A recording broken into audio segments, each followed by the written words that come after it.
Hello everyone, I am so happy that you're here and welcome to lesson number 153 of A Course in Miracles. In my defenselessness, my safety lies. You who feel threatened by this changing world, its twists of fortune and its bitter jests, its brief relationships and all the gifts it merely lends to take away again. Attend this lesson well. The world provides no safety.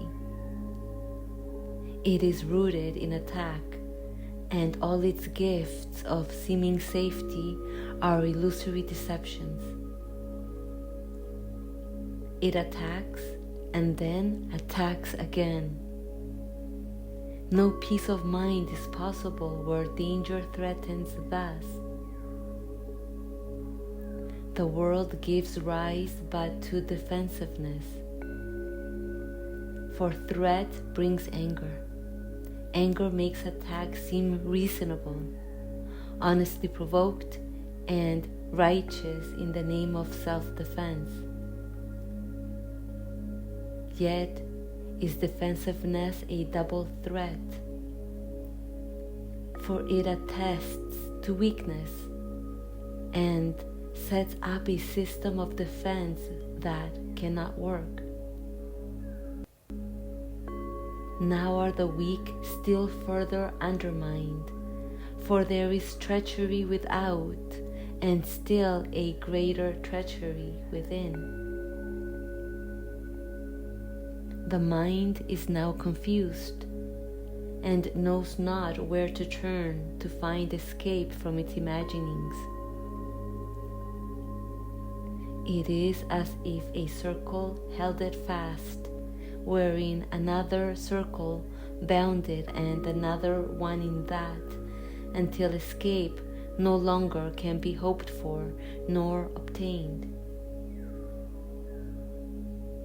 Attack, defense, defense, attack, become the circles of the hours and the days that bind the mind in heavy bands of steel with iron overlaid, returning but to start again.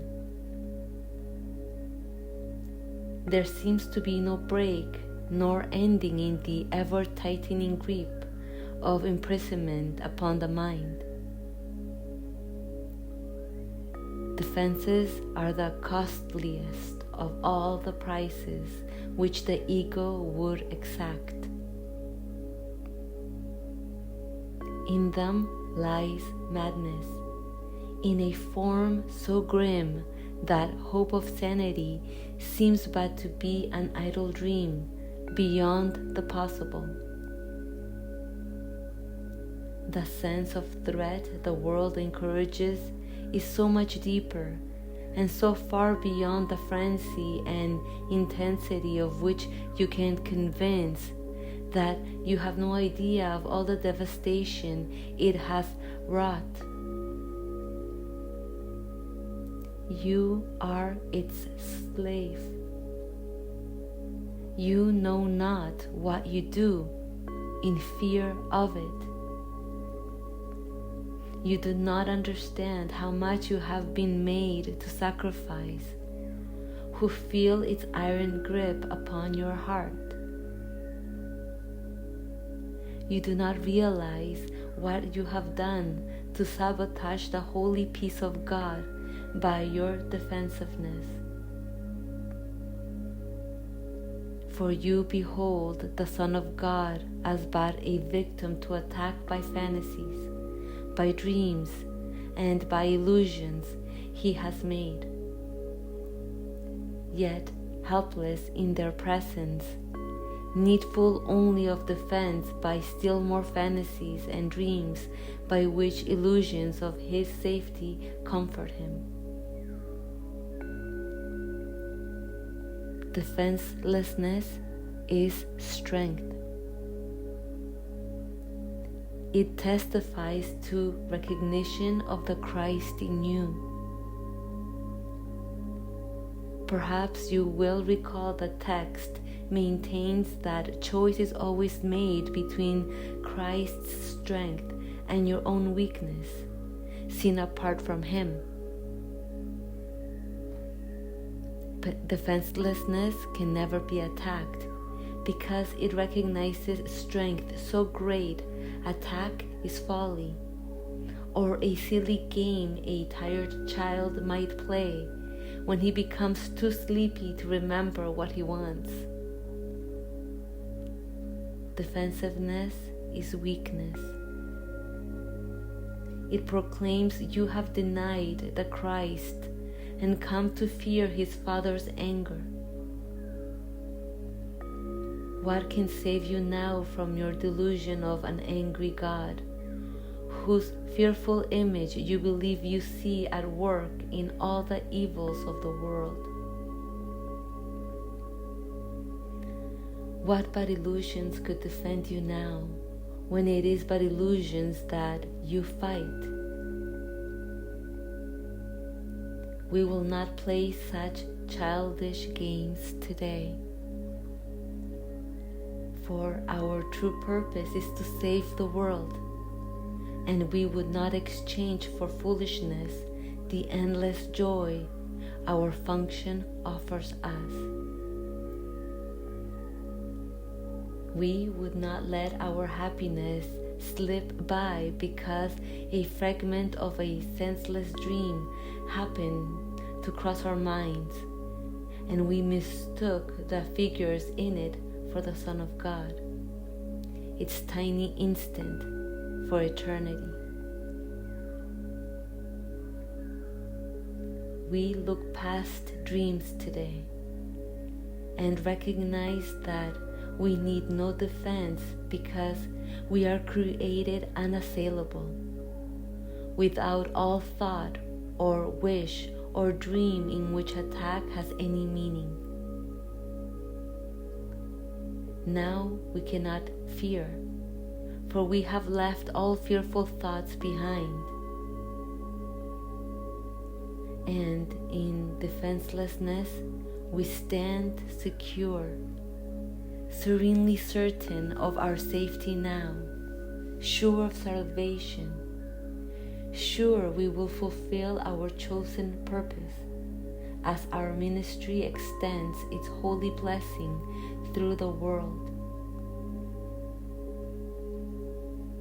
Be still a moment, and in silence think how holy is your purpose, how secure you rest, untouchable within its light.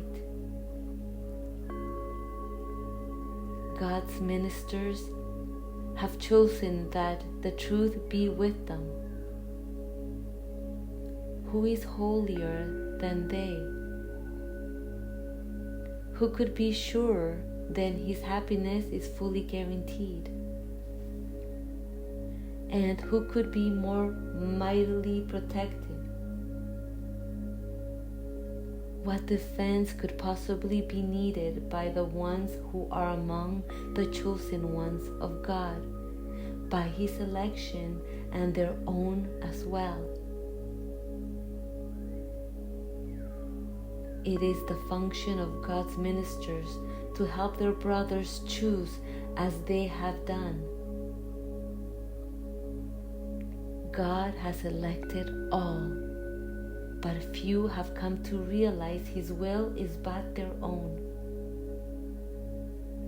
And while you fail to teach what you have learned, salvation waits and darkness holds the world in grim imprisonment. Nor will you learn that light has come to you and your escape has been accomplished. For you will not see the light until you offer it to all your brothers. As they take it from your hands, so will you recognize it as your own. Salvation can be thought of as a game that happy children play. It was designed by one who loves his children, and who would replace their fearful toys with joyous games, which teach them that the game of fear is gone. His game instructs in happiness because there is no loser. Everyone who plays must win, and in his winning is the gain to everyone ensured. The game of fear is gladly laid aside when children come to see the benefits salvation brings. You who have played that, you are lost to hope, abandoned by your Father, left alone in terror in a fearful world made mad by sin and guilt. Be happy now. That game is over. Now a quiet time has come in which we put away the toys of guilt and lock our quaint and childish thoughts of sin forever from the pure and holy minds of heaven's children and the Son of God. We pause but for a moment more to play our final happy game upon this earth. And then we go to take our rightful place where truth abides and games are meaningless. So is the story ended. Let this day bring that last chapter closer to the world, that everyone may learn the tale he reads of terrifying destiny, defeat of all his hopes, his pitiful defense against a vengeance he cannot escape is but his own deluded fantasy. God's ministers have come to waken him from the dark dreams this story has evoked in his confused, bewildered memory of this distorted tale. God's Son can smile at last on learning that it is not true. Today we practice in a form we will maintain for quite a while. We will begin each day by giving our attention to the daily thought as long as possible. 5 minutes now becomes the least we give to preparation for a day in which salvation is the only goal we have. 10 would be better. 15 better still. And as distraction ceases to arise to turn us from our purpose, we will find that half an hour is too short a time to spend with God. Nor will we willingly give less at night in gratitude and joy. Each hour adds to our increasing peace as we remember to be faithful to the will we share with God. At times, perhaps a minute, even less, will be the most that we can offer as the hour strikes. Sometimes we will forget. At other times, the business of the world will close on us, and we will be unable to withdraw a little while and turn our thoughts to God. Yet, when we can, we will observe our trust as ministers of God in hourly remembrance of our mission and His love. And we will quietly sit by and wait on Him and listen to His voice and learn what He would have us do the hour that is yet to come, while thanking Him for all the gifts He gave us in the one gone by. In time, With practice, you will never cease to think of Him and hear His loving voice guiding your footsteps into quiet ways where you will walk in true defenselessness. For you will know that heaven goes with you. Nor would you keep your mind away from Him a moment, even though your time is spent in offering salvation to the world. Think you He will not make this possible for you who chose to carry out His plan for the salvation of the world and yours? Today, our theme is defenselessness. We clothe ourselves in it as we prepare to meet the day. We rise up strong in Christ and let our weakness disappear as we remember that His strength abides in us. We will remind ourselves that He remains beside us through the day and never leaves our weakness unsupported by His strength. We call upon His strength each time we feel the threat of our defenses undermine our certainty of purpose. We will pause a moment as He tells us, I am here. Your practicing will now begin to take the earnestness of love to help you keep your mind from wandering from its intent. Be not afraid nor timid. There can be no doubt that you will reach your final goal. The ministers of God can never fail because the love and strength and peace that shine from them to all their brothers come from Him. These are His gifts to you. Defenselessness is all you need to give Him in return. You lay aside but what was never real to look on Christ and see His sinlessness.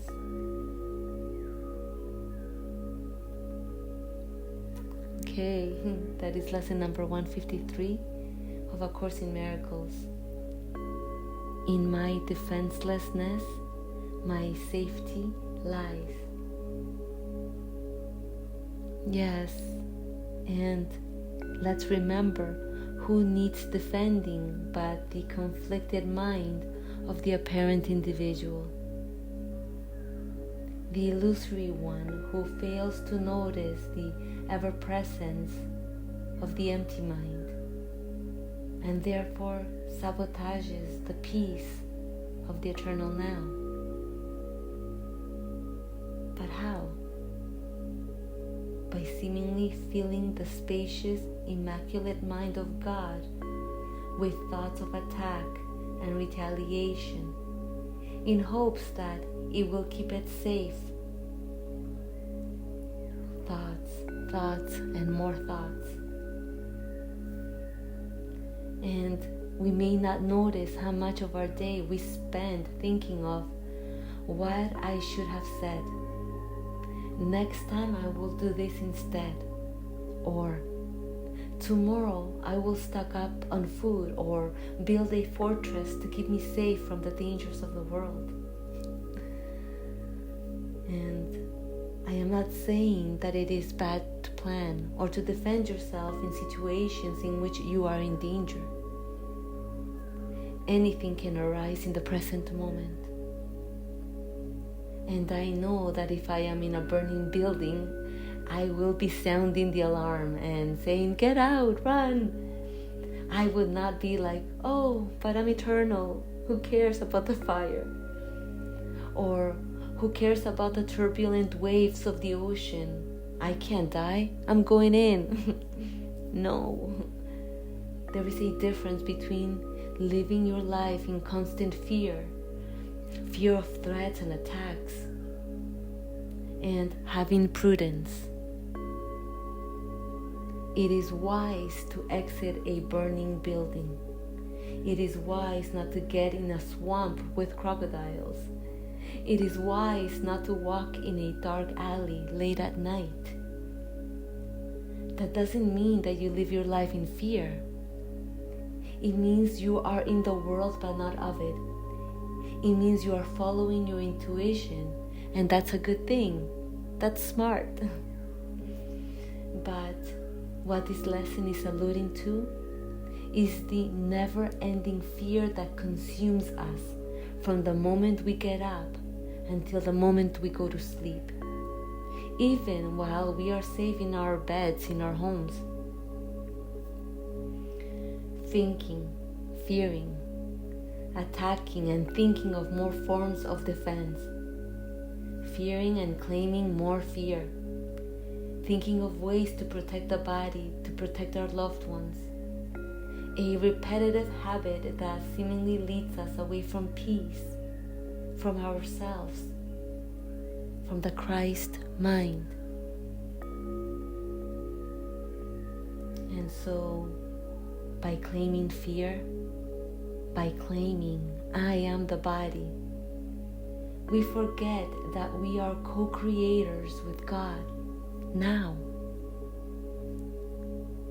We forget that at any given moment, we are either creating and extending love like God, or making up illusions and sharing fear as I. And as you already know, only one of those options can offer peace of mind, and the other offers more of the same. Chaos. And so we limit ourselves by thinking we are the powerless body. And not only that, we rely on its illusory and limited mind to keep us safe, because God surely can't, right? And that's the apparent problem. We forgot our power to co-create as love creates.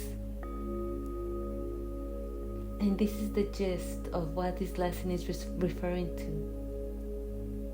That we rely on the body-mind for our safety and not on the power of love, the power of Christ. And by relying on the body-mind for its primitive solutions, we lose sight of our inherent power, and we lose sight of our peace. And that's what's meant by you do not realize what you have done to sabotage the holy peace of God by your defensiveness. For you behold the Son of God as but a victim to attack by fantasies, by dreams, and by illusions he has made, yet helpless in their presence, needful only of defense by still more fantasies and dreams by which illusions of his safety comfort him. Yes, and since the body-mind is a contradiction to the truth in all ways, to the body-mind, defense is strength, and defenselessness is weakness. But Christ would remind us that the opposite is true, and that's what's meant by defenselessness is strength. It testifies to recognition of the Christ in you. Yes, the Christ in you, your inherent power. And I love the next part in which it explains that the choice is always between illusion or truth. either weakness or strength, either the body mind or the Christ mind, when it reads. Perhaps you will recall the text maintains that choice is always made between Christ's strength and your own weakness, seen apart from Him. Yes, the choice is either Christ's strength or your own weakness. And of course, today's idea would have you rely on Christ's strength and abandon illusions. And that's what's meant by. We look past dreams today and recognize that we need no defense because we are created unassailable, without all thought or wish or dream in which attack has any meaning. Now we cannot fear, for we have left all fearful thoughts behind. And in defenselessness we stand secure, serenely certain of our safety now, sure of salvation, sure we will fulfill our chosen purpose as our ministry extends its holy blessing through the world. Yes, today we look past appearances, past fear, past distractions, past interfering thoughts which seemingly leads us away from the eternal now, from eternal love. And once we have tasted the nectar of love that the present now offers, we share God's plan for salvation with the world, certain that we cannot be saved alone and leave our brothers and sisters behind. And that's what's meant by. It is the function of God's ministers to help their brothers choose as they have done. God has elected all, but few have come to realize His will is but their own. And while you fail to teach what you have learned, salvation waits and darkness holds the world in grim imprisonment. Nor will you learn that light has come to you and your escape has been accomplished. For you will not see the light until you offer it to all your brothers. As they take it from your hands, so will you recognize it as your own. Yes, such is the law of oneness. And so the question becomes, would you save yourself and not save your brothers and sisters? And let's contemplate on who would save itself and forget the rest but the body-mind. The one who thinks its actions have no consequence on another. The one who despises another. The one who needs to attack and defend. The one who thinks that some are worthy of saving and some not. The one who thinks that the space between itself and others confirms that separation is real.